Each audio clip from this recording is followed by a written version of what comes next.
G'day guys, so we are looking at the electric seat assembly on the Jeep Grand Cherokee WJ. And this is what we've got an issue with. Our Jeep has broken its seat mounts. So we've got this one here, it's broken off up there, and that one there is broken off there.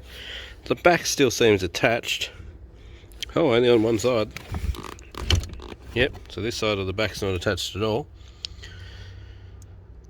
Yeah, obviously they're fatigue points. It's just shaking itself to pieces over time. This seat's insane. It moves in and out every time you start the car. It's got presets and all of that jazz. So today what we're going to do, we're going to get the seat out and weld the seat back together. 15mm bolts in the front here.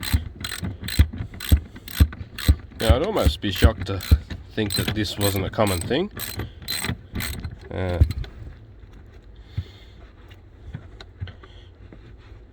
But yeah, anyway, we've got to do something because it's definitely not safe to have it this way. So we need to weld it back together.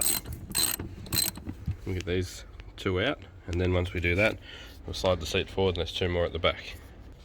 As you can see, our last few four drive adventures have left plenty of crap under the seats, including grass and stuff from our last snow trip. There's our back two 15mm. Okay, 4 bolts out. Let's hopefully remove the seat.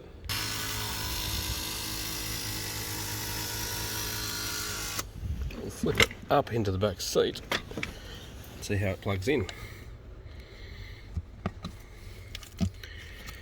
So it appears we've got one plug there and a bigger plug up there.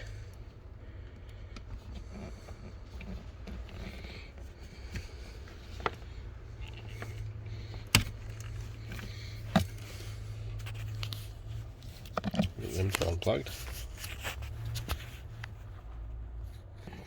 Okay, so the bigger plug had a safety on it. It's a safety lock there, that red thing. You gotta slide that sideways first, and you can pull it apart. And we are unbolted. Righto, let's see which way is the best way to get it out. Quite often, 4-wheel drives and things like that, just out the back door. So we'll try and get it out. Okay, we got it out. Now, the seat came straight out the driver's door. That was no issue at all. So what we've got to do is get that mount there back on his corresponding broken off piece.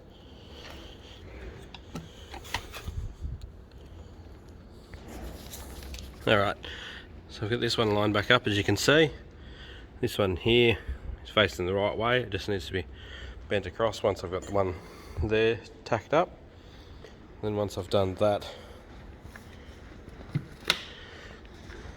we need to get that one there in the right position and up and over there, so we just need to squeeze that over. While I've got it upside down, we might spray a bit of lube on some of these twisty turny points. All these adjustment motors, just crazy the amount of motors that are in them. People make jokes about why Jeeps burned down. Memory seat module. Like, I'm all for luxury and convenience, but when it comes at the cost of your car, I just don't understand it. This Mercedes engine and stuff is just absolutely beautiful. That thing's just a godsend.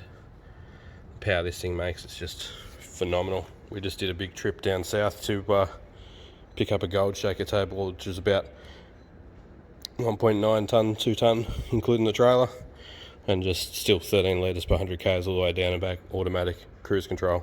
Yeah, glorious.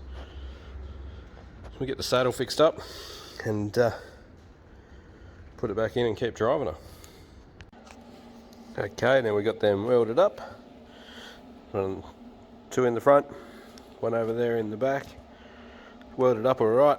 I melted a part of the seat on one side, which you can see right near the bloody controls, but that's okay. It's later on in life. This thing's just going to be a mud machine, so it's not going to matter. But that's all back together. One thing I recommend when you're welding something like this, have a squirty bottle full of water handy. Soapy foamy water is great. Kind of the foam and the bubbles go over a flame on plastic and put it out pretty quick.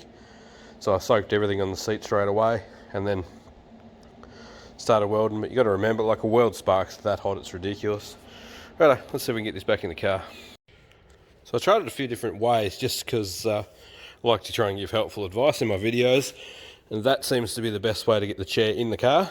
So headrest first and then stand it up in the car. They're not the lightest seats ever, so like, yeah, a little bit of information like that may help you slam them in and out fast.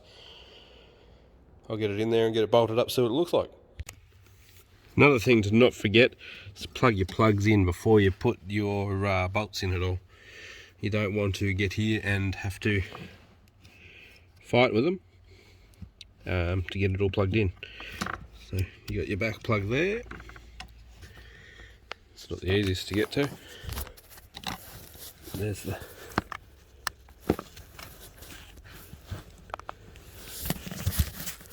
maybe not. No. It's a two-handed job. There's the back one. And then we're just going to plug the heated seat one in as well. There's just two plugs, remember? So there's our little accidental burnie hole where the weld from this front one dropped off and fell down into this plastic cavity. Now I could have done a lot better job of protecting it, but like I said, this is only going to be a mud machine at some stage. Actuation still works nice.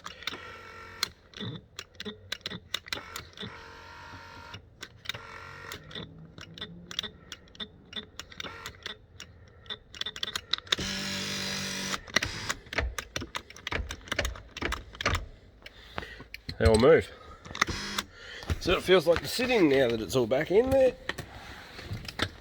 Oh wow. Oh, it's heaps more comfy because it's not like falling over. It was like leaning over to one side. Up to 243,000 now. Been doing a bit of driving.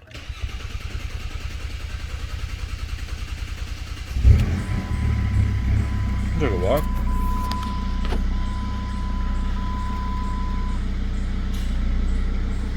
But just throw her out of the garage, job done. Jeep lives another day. Not the prettiest repair, but it's done. And I welded passes on both sides of each of those, so it's like twice as thick as what it was.